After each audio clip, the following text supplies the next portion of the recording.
Hey, this is Candia Raquel, and you are at the Sensual Sessions Podcast, the place to explore sensing pleasure through your senses and moving in a way that is free from inhibition and full of self expression.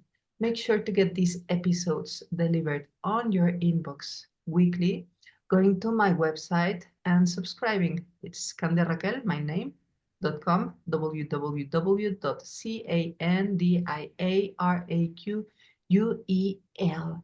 And today we have a very special guest. This is Lillian Kemanis. She's a writer, dancer, somatic movement educator, and therapist registered with ISMETA, and she also holds a master's degree in dance and somatic well-being. And today I'm gonna ask her everything about sensual presence. Welcome, Lillian. I am very happy to have you here. Thank you so much. This is such a pleasure already to be connecting with you in this space. Thank you. So tell us, have you ever found yourself like not present to your experience of pleasure? Like, have you been there? Oh, yeah, all the time, which is all the time, often, which is why I think pleasure practices are so important because they really bring us back into our body and into the present moment. Yeah, it's so easy to get lost in just our habitual mind, the patterns that we're kind of programmed on, and then also getting really attached to our suffering, right? The ways that we suffer, the way that we might be experiencing pain, whether it's physical, mental, emotional pain.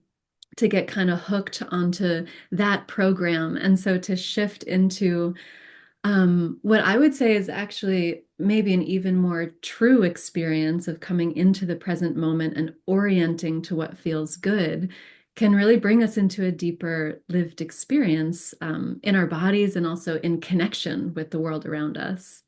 Wow, like I am even getting the goosebumps that when you say even maybe it's even a more true experience to embody pleasure because yeah, like pain is so in your face, like you cannot deny it when you hit your pinky against the bedside table when you go to pee in the middle of the night. It's like Yeah. pain is all encompassing. Like when you're in pain, like there's nothing but pain, and that's physical pain, but there can be like mental pain like anxiety, worriness, overthinking, or emotional pain, heartbreak, going through a tragedy. And the embodiment of pain, it's legit.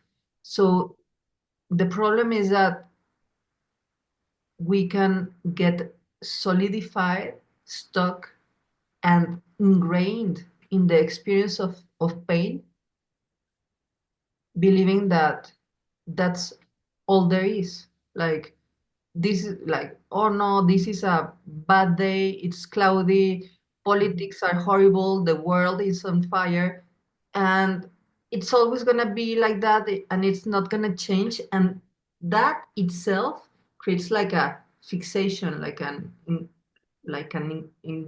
it becomes like ingrained, and we forget that, yeah, like sometimes it's rainy, but the sun comes out regardless every day, and it's there even if it's cloudy.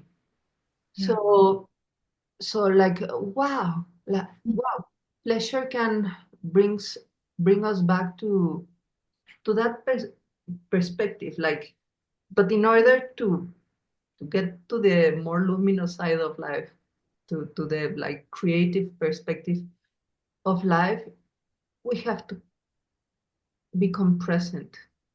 And you say straight away that yeah, you disconnect from presence all the time, and I was like, oh, this is almost like a behind closed doors yogi confession that likes to get drunk every once in a while and go to parties and whatever, because sometimes, like, I don't know if you have seen your students that see you like a an enlightened goddess, flawless, that has no challenges with real life. And the truth is that no, we only have tools, but the tools are not something that act forever. Like you need a practice to Yeah. sustain coming back to presence, coming back to the present and let go of the grip of our attachment to pain. And I feel that for me it can even be scary because at least if you're in pain, at least you have like something to hold on that appears to be solid. And in turn, like presence can be like Hmm. spacious and also can be boring. Like when there's drama in your life, like there's movement, but Yeah. sometimes it's like, wow, what am I gonna do now? Because everything seems in place and good. So, do you think that is there a way to develop like tolerance to presence? Mm. Yes, there's so much in what you said that I would love to respond to.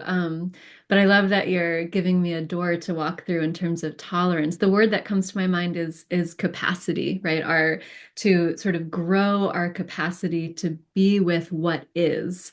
And so we're kind of painting out this dichotomy of and this oppositional pole of our experience of being human, of pleasure and pain, right? And so there is this binary or dichotomy, the polarity that is a very felt and lived experience.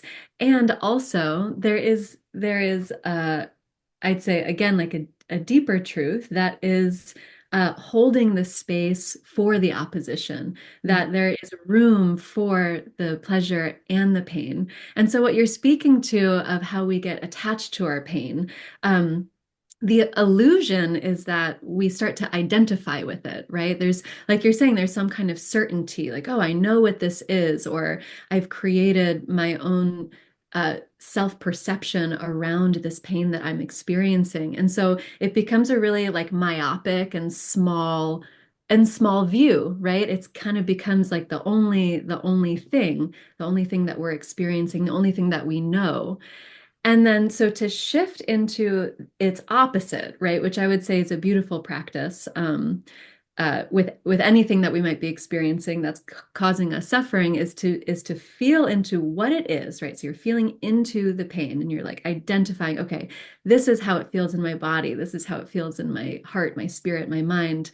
Um, and then getting curious, this is where our creative capacity, creative mind starts to come in, and asking ourselves, like, what's the opposite of this, right? So if I'm feeling in this really like small, constricted place, there's all this pressure and tension that I feel, what would the opposite be like? So we're actually playing with the binary in this practice to then go, okay, if I'm feeling really small and tight, what's the opposite of that?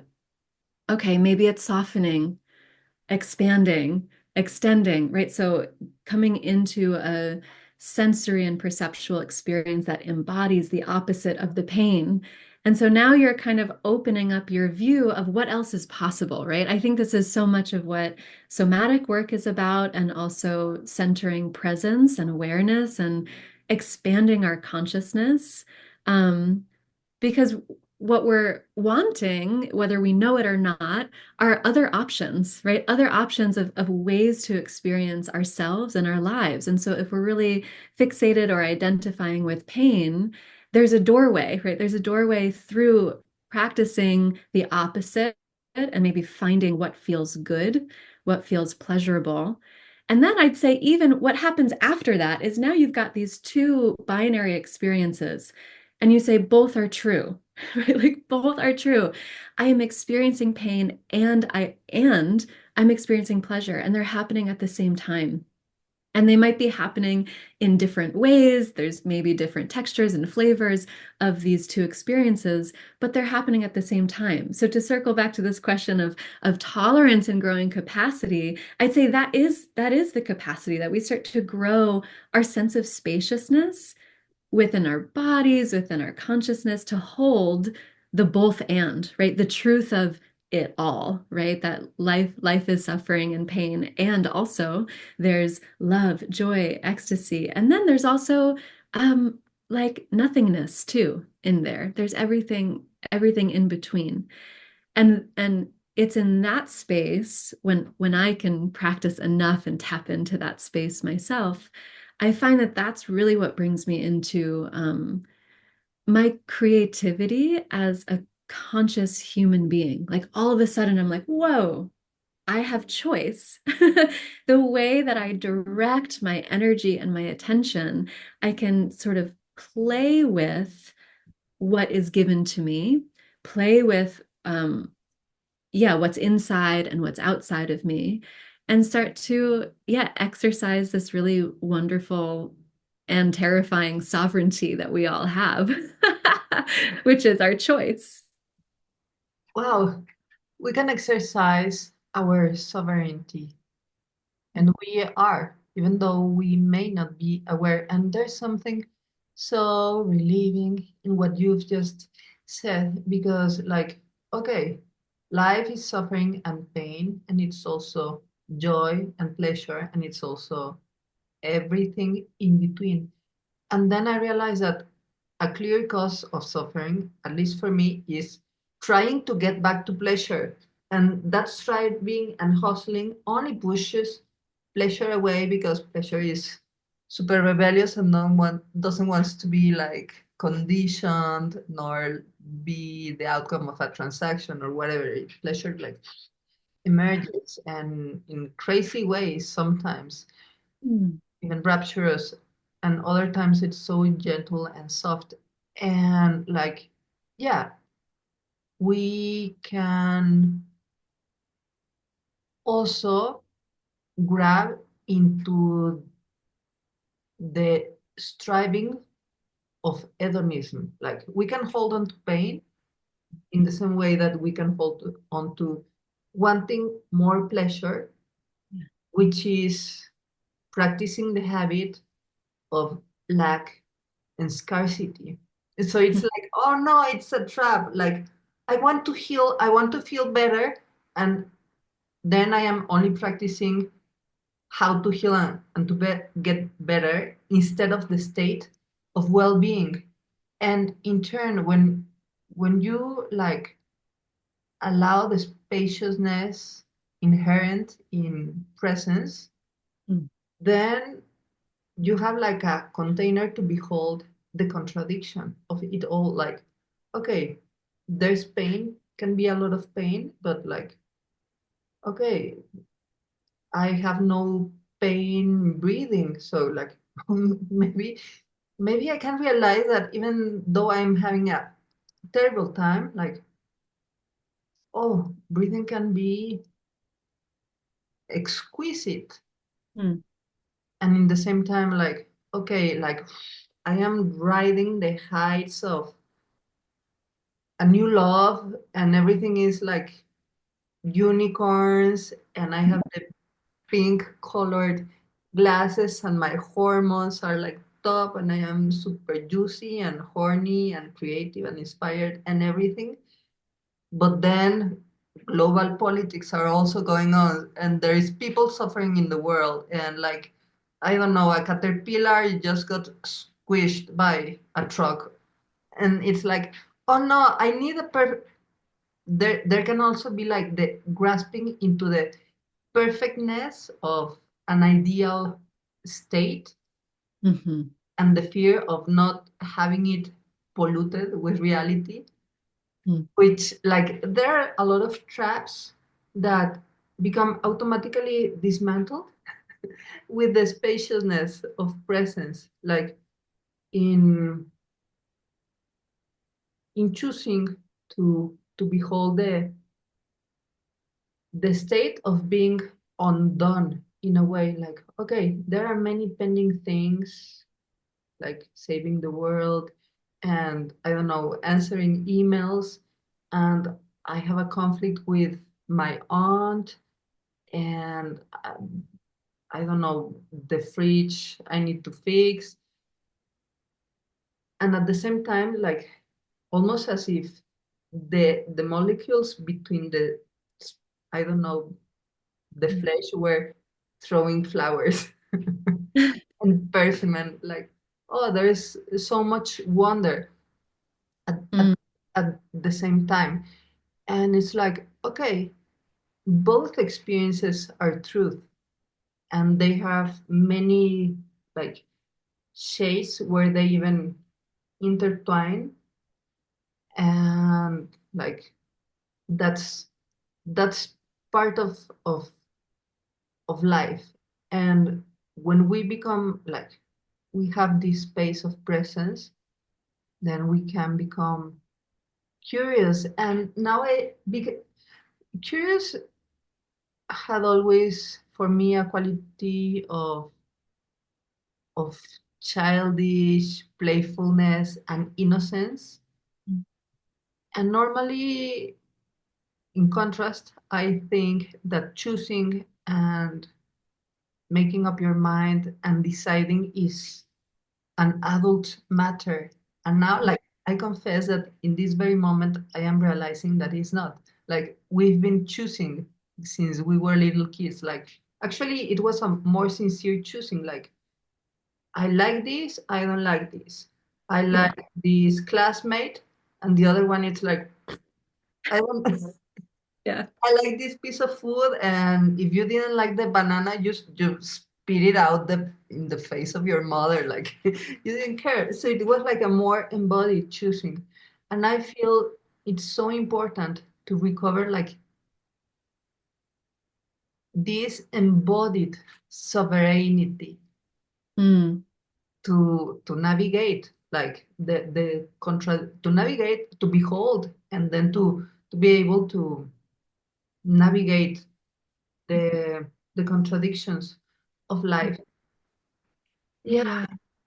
Yeah, I love what you're saying. And a few things come to mind as you're speaking is um, this sense of spaciousness, that we practice in our somatic work or meditation or in any other sort of spiritual work, mindfulness practice. I find that sometimes there's almost this a bit of a misunderstanding about it that creating spaciousness means being passive and not being in action or not acting. And sometimes it is, right? Sometimes, we speak about mindfulness and presence as being non-reactive, right? We're not reacting, we're responding, right? And that's where like the sovereign choice comes in.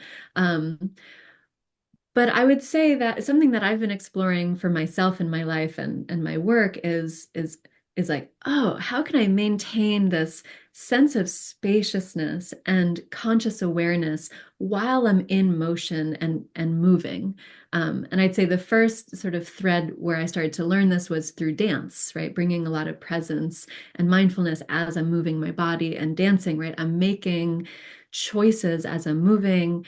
I'm even experiencing some pain when I'm moving too. There's effort involved, there's effort moving through space. I'm like using my muscles, I'm making choices, but I'm still engaging with my awareness and choice making as it's happening. So I often think about this in terms of life, right? So there are moments where of course like we need to take physical space and be, sit on our cushion or go for a walk in the forest and not do anything and come into a place of stillness? And how do we re-engage as we move through our lives and navigate our lives, right? Can I maintain this sense of awareness as I'm making choices? And I love what you're saying about, yeah, almost this childlike way where,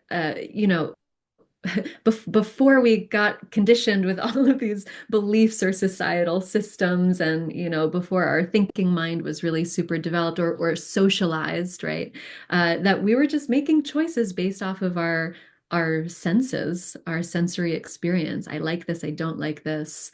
And in many ways I feel like these practices are trying to kind of get back to that state, but with the awareness and maturity of adulthood and with lived experience, right? But we're kind of trying to return back to that somatic sense. And it just points to how being in our bodies and our sensation, right? Because when we say being in our bodies, we hear that all the time. Embodiment, be in your body. But like, what does that actually mean? It means that we're attuning to our senses and we're feeling sensation. And feeling sensation means that we are aware, right? Feeling is the awareness of sensation. And so when we're actually aware of our sensation, this is where we can start to make choices based off of what our bodies are telling us. Um, which is, you could say, is a very direct, a more direct source of information um, to base off of, to base our decisions off of. Yeah. Yeah, which is very different than the no pain, no gain mentality that the body is just the vehicle of the soul. And it's like, well, in no medical dissection ever has the soul been found as a structure. Like the most physical, real scientific proof we have of existence is the flesh, the body itself. So like I love that. I feel there's been finally a shift back to reality, to the practical reality of the flesh and also the nature. It's Mm, so that we are a, a physical system and our existence depends of it, and it's always sustained by the self-organization, how you interact with your own self, and also how you interact with others, other people, and how you interact with the environment. And this brings me to knowing through presence. mm, Maria Jose Blum, a great Pilates and dancer teacher, said that for the body, feeling is knowing. mm, And you say, like, when we attune to what's going on in ourselves through our senses, we have a direct source of truth that bypasses our discursive thinking. Like, mhm. like first you put the hand in the stove, you take it away, and then you think about it. Right. Like it's an immediate knowing of survival, and there's an awareness to it. It's like, oh no, like, or when you're falling and you just like make a micro shift like a cat in a split second so you don't like break your spine, and then you roll and bounce and everything goes well. Like it's like that sharp awareness Mm, of embodiment, of being present in the sensations of the body. And I feel that something key to know if you're present is that are you sensing mm, your senses? Because you can only feel pleasure or pain or a beautiful scent or a stinky scent or a super delicious meal in the moment. Like, mm. yeah, you can imagine, but the real experience is only in the here now. And I feel that that's something that we've been starving Yeah. of in this like Western society of hustle and toxic striving culture. So I love how you say that this state of presence is when we can actually make choices. And it Mm, brings me to the sensation of playing. Like when we were little girls, like the decision and the action were almost like simultaneous. Like when you're playing, it's like when you're playing, you are fully immersed in what you're doing, and it's like, no, I don't want to eat, and then you your Yeah. caregivers drag you to it, not because you're not hungry, but because you're so immersed in Mm. what's going on. And I feel that we've been over marketed we've been over marketed to be passionate in order to be, I don't know, a successful entrepreneur or whatever. But the problem is that it comes from another place, like the idea of achievement. Not not that is it is wrong in any way. Like it's great to want to grow and like create impact in the world and everything.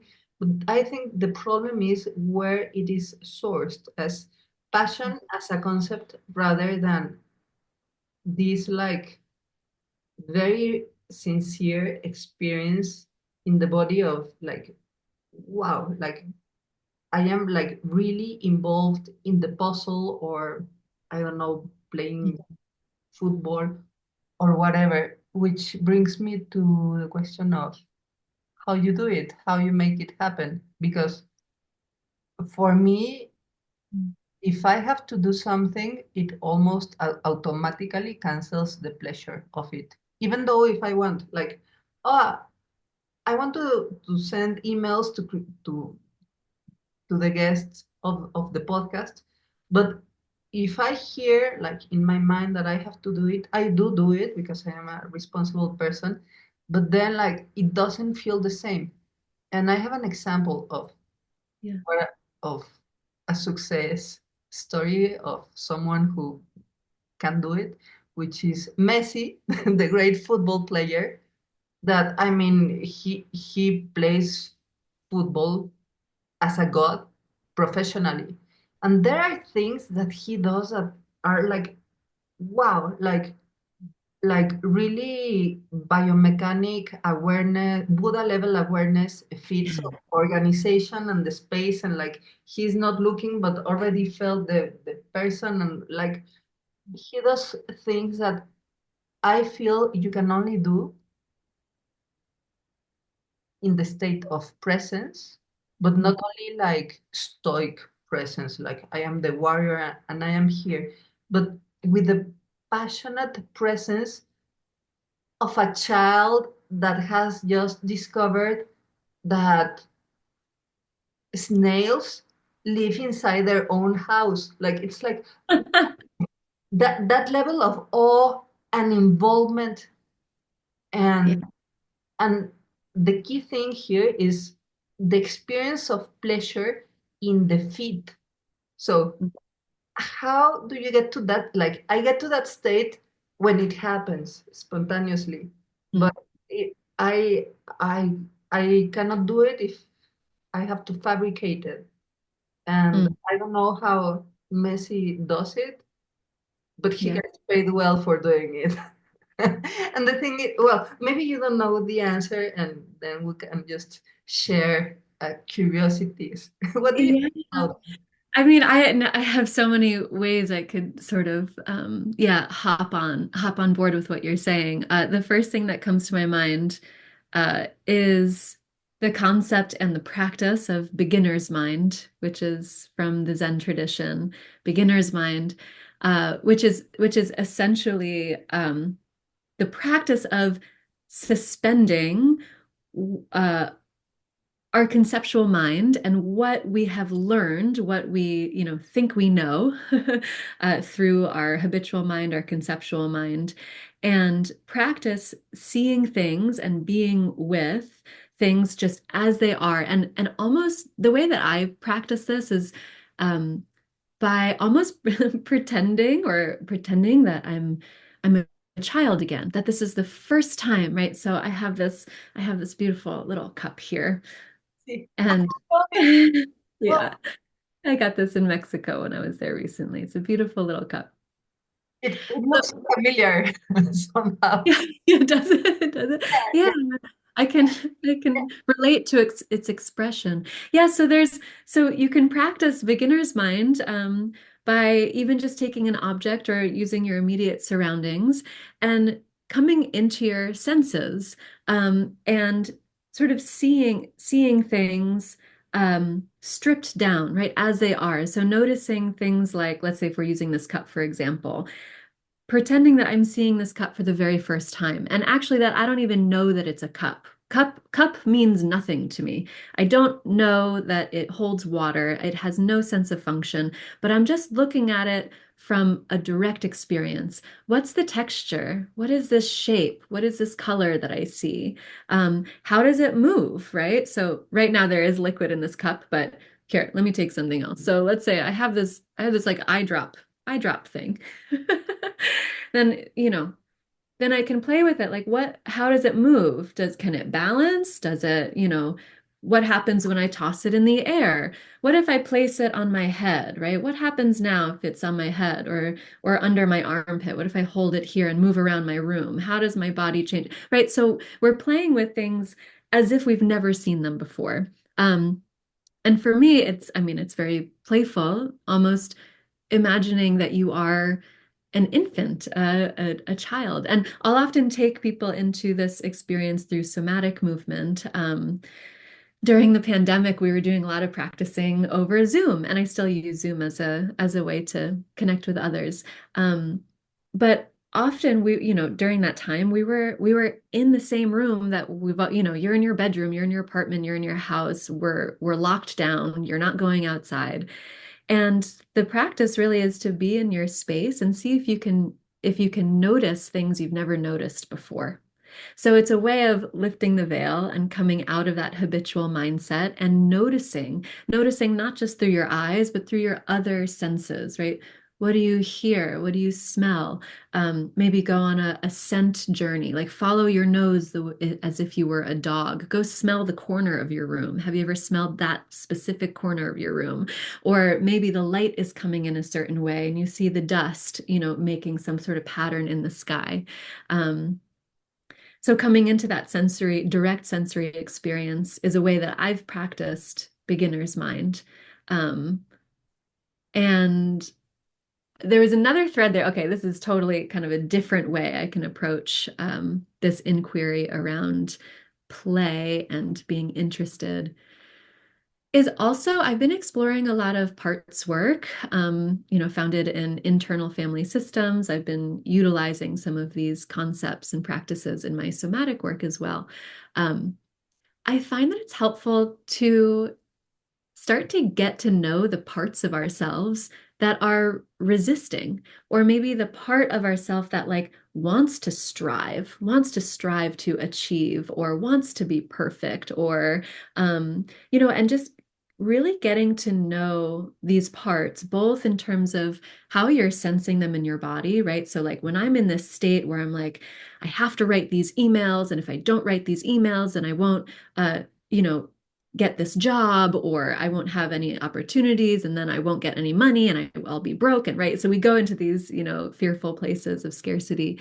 And so you can start to notice like what state is my body in when I'm in that kind of zone, right? Like what's happening in my sensation. And then also getting curious about this part, um, just like the how you how you hear the thoughts in your head. What are the stories that you're telling yourself? Um, does it remind you of something from your childhood? When was the first time you recall learning this way of being and perceiving? Um, and then what's beautiful about getting to know the part, I mean, that's sort of the first step of that, of coming into relationship with yourself, right? So now you've got this part of yourself, and then you've got the self that is witnessing this part. And so now there's a relationship that can be developed where you can now speak to this part and ask, what do you need? Do you need anything? Is there fear present? And start to work with this part of you. And without trying to fix or change it, but just to listen, and to listen, which with what I would say is with compassion, with the heart space, the way that, maybe like an ideal parent or a mentor would sit with you, let's say you're upset and you're crying and someone is there holding compassionate space. So you can do that process within yourself. Um, so when there's resistance or pain or some kind of story coming up for you, um, to just get curious and see if there's any kind of support that that part of you needs. And even just a suggestion like, hey, when we send this email, what do you think would make it more fun? I ask myself this all the time, like, can I make this more fun? I have to do my laundry. I have to send this email. I have to pay my bills. Can I make it fun in some way? And then it's sort of also getting the inner children, right? We have many inner children inside of us. The inner child, the one that's upset or scared, fearful, sort of getting them on board a little bit. Be like, what would make paying this bill more fun for you? Let's put on our favorite pop song. Let's do 10 minutes of a dance party before we do this. Or maybe let's gamify it. I gamify things all the time. I'm going to set a timer and I'm going to see if I can fold all of my laundry in 5 minutes. And if I do, I get a treat. And if I don't, then, well, we'll change the rules so that I'm winning.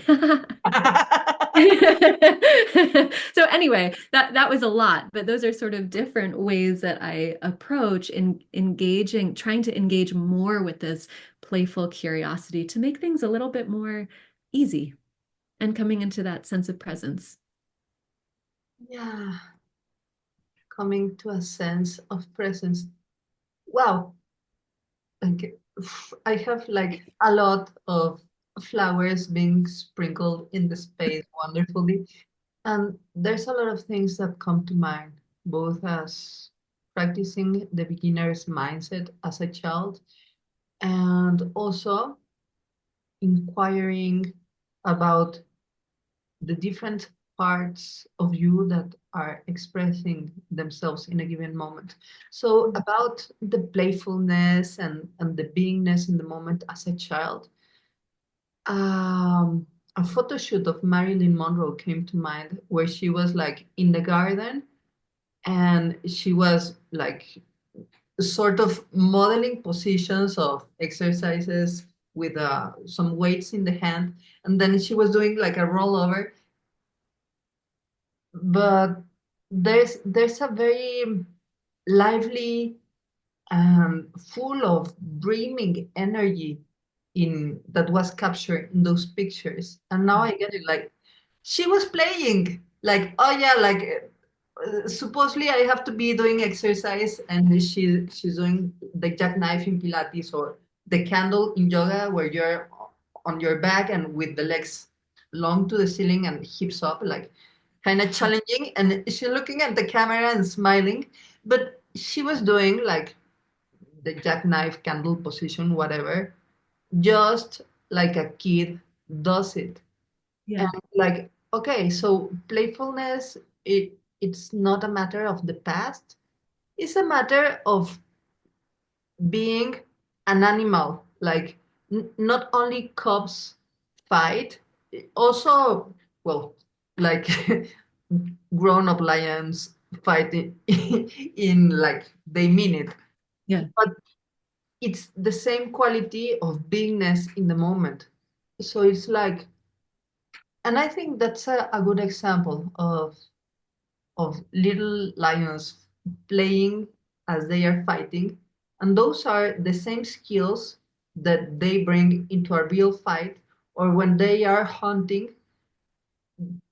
But it's not like, oh no, now I have to run and jump into a gazelle because I have to feed my cubs because I am like, I don't know, a responsible lioness. No, it has like the, yeah, it's like, Yeah. come on. And it's like the sheer potency of vitality expressed in the full engagement in in the task at hand, Mm. which is what I get when playing with yourself and gamify things like, okay, and I have a timer here, like I'm gonna Yeah. fold I'm gonna turbo fold the laundry. And the great thing about it is that okay, I didn't finish on time because I didn't calculate the amount of laundry that I had to fold. So then I'm gonna change the rules and I'm gonna get my treat anyway because guess what? Now you are an adult and you get to decide the rules you abide to. Mm, Like, yeah, like you are living your life, but if you're not present, you're most likely to be following the rules of someone else instead of your own rules. And mm, then you relinquish the possibility of truly succeeding at the task at hand that requires your full involvement. And then you're missing of the pleasure that mm, that is only possible when you are like immersed with whichever part in you wants to be immersed. So I like it because this perspective allows us to to especially explore sensual pleasure in a very safe way that it doesn't comes like a no, I want to be sexual and now I want to save my marriage or whatever. No, it's like, okay, what is the part in me that is getting a little bit shy? mhm, How about if I listen to this part and maybe I can provide myself with what I'm needing from that angle. And at the same time, like, okay, I have this spaciousness state of mind, of presence to behold complexity. So I can also mm, like dialogue with the part of me that is furiously desirous of, I don't know, jumping towards the beloved and like mm, whatever. So it's like, okay, there are many things going on in you, almost as if your many parts were different animals, and mhm. you are like, yeah, you are like a whole wonderful internal universe of complexities. And I am Yeah. enjoying this so much. So, would you share with us a little something, a little takeaway, a poem, a little practice? Well, Ah. not a practice because you already shared. Oh, so many practices. Let's see. Um, well, actually, and maybe this will lead into inspiration for practice, but I did want to pull out one thing that you just said, which I feel like is so important and might tie everything together, uh, is accessing a sense of safety, right? We really can only get into this playful, open, curious, pleasurable state if we have some support of safety, that we feel safe enough to be able to explore our senses, our sensations, our pleasure in this way. And so you're reminding me of this that we have many parts. We have a lot of parts that are younger, that are inner children, and then we've got our present day self, and then we've also got we're learning how to grow up. Basically, we're learning how to mature and become an adult. And I'd say the inner parent inside of us, or the sovereign adult, one of their responsibilities is to keep the inner children safe, or to keep the children safe. So there's that relationship that happens internally as well. So it's like, if we want to free our inner children to follow their impulse and their desires and to explore what feels good, we also have to create an environment of safety. And that's a co-collaboration, right? Of like, well, what does make me feel safe? And many of us have experienced a lot of traumatic experiences in our lives, where actually being in our bodies doesn't even feel safe at all.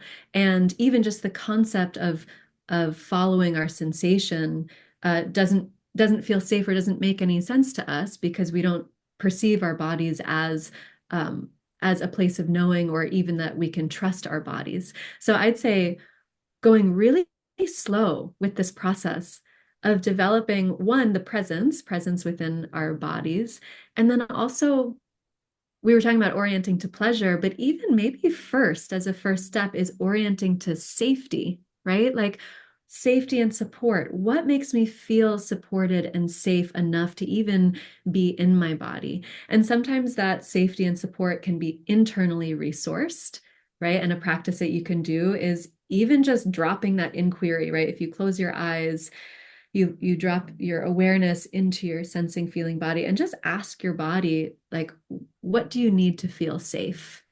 And just notice if there's any sort of intuitive or natural response. Maybe there needs to be some touch or some contact. Maybe there's a wanting to be wrapped in a blanket, or maybe there's some kind of movement, like some shaking that wants to happen, right? So you can ask yourself, ask your body, what would feel safe in this moment? And then sometimes we need to resource that safety from outside of ourselves. We need other people. We need each other people to co-regulate with, and maybe work with a practitioner or a therapist or a trusted friend or family member to be with them and start to learn what relational safety feels like, so that you can start to understand what safety feels like in your body. And I'd say from there, that's when this like spontaneous blooming of playfulness and pleasure and curiosity and beginner's mind, this is when all of that starts to emerge. It feels spontaneous, but it's really like you've created a container of safety, and trust within yourself and the world around you. Love this because it's the excellent wrap up for this lovely conversation that could go forever and ever on. Because you need first the container of safety. And it's what we were talking since the beginning. Like, first, you need to be able to behold the spaciousness for the ever contradictions of life to exist, because they are there regardless. But creating this, developing the capacity to behold this spaciousness is what enables you to decide, okay, I am feeling this and this. Like, this is what allows you to not need to disassociate from reality, because you are safe to face reality. And it maybe it could sound like contradictory or like even useless, because you're facing reality regardless. But numbing from your sensations, your physical sensations, and mentally and emotionally disassociating, it's a boundary. And sometimes that kind of numbing, self anesthetizing boundary is or has been necessary. So it's important to acknowledge, like, and the thing is that it kind of protects you, but only to a certain level, because you reality is still happening and you are still engaging whether you want it or not. But when you create this safe container, you also create like the ability to become present, Yeah. and to it allows for the openness to then experience life at its fullest. And I am not talking about, yeah, like my life is at its fullest at the Bahamas or whatever. No, it's Yeah. your full life here now at your office with the accountant or whatever, like fully here now. And then this brimming vital potency of you that is expressed playfully through curiosity, and like can come forth. And then you have all the parts of you to support you. And that's sexy. Oh yeah. Oh It yeah. is. Yeah. It's erotic, right? All of it being present with our lived experience. That's Yeah. and the tension lives, right? The pain and pleasure, the polarities that we experience, that's where the tension is, but that's also where the erotic life force energy, creative energy lives also. Yeah. Yeah. First you need to be present if you want to get naked. Like, but really naked from the inside out. The clothes, yeah, whatever, whatever. But I love this, like, okay, coming to the present, coming into the body, coming into your safety, and then coming to the sensations, and then you can come forth. This is a Hmm. lovely conversation, Lillian. Thank you so much for being here. Thank you. Thank you as well. Yeah, I feel very enlivened by our conversation today. It's enlivening to be present, indeed. So tell us, how can we get in touch with you? Your camera has frozen. Okay, I Uh, think. yeah. Tell us, how can we get in touch with you and learn from you? Yeah, thank you. So you can find me on my website, lilliankemanis.com. And I have many different ways to that we can connect and you can work with me. I want to direct you to a free resource that I actually just published. It's called Somatic Essentials, a guide to embodied living. And it is a pre-recorded webinar that you can download right away, and it's the foundation of somatic and embodiment practice. And then I've just started to develop what's called a somatic library. I have published chapter one to my website. It's for $11, and this first chapter focuses on self-connection and embodied presence. And it's an audio lecture and then two practices. The practices are practices that involve perception, so interoception and exteroception. So if you do want more practices, you can head there. And then I offer one-on-one sessions as well. I have a new client special right now. So if you're new to this work and want to try it out, you can book an intro call with me, and then we can do a few sessions, 3 sessions, pay what you can, to get your toes in to see if this process is something that you want to continue. And then what else? Yeah, I'm on Instagram. I have a podcast as well. It's called Creative Diaries. And so you can check me out there, check out my social media. I love creating content as a way to keep engaging with this work and keep exploring alongside of you everything embodiment, creative living, and authenticity. Wonderful. Thank you for being here, Lillian. Really Thank you so appreciate much. it. Thank you.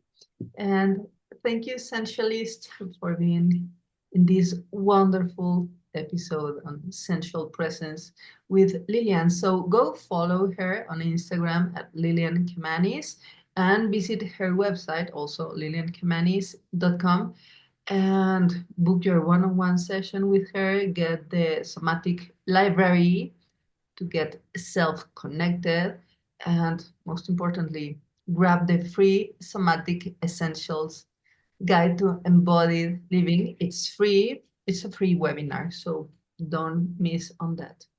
And also, if you haven't already, go grab the free guide to awaken sensuality on my website, candiaraquel.com, www.candiaraquel. Until next time, remember to take the time to sense your fire so you can share the flame.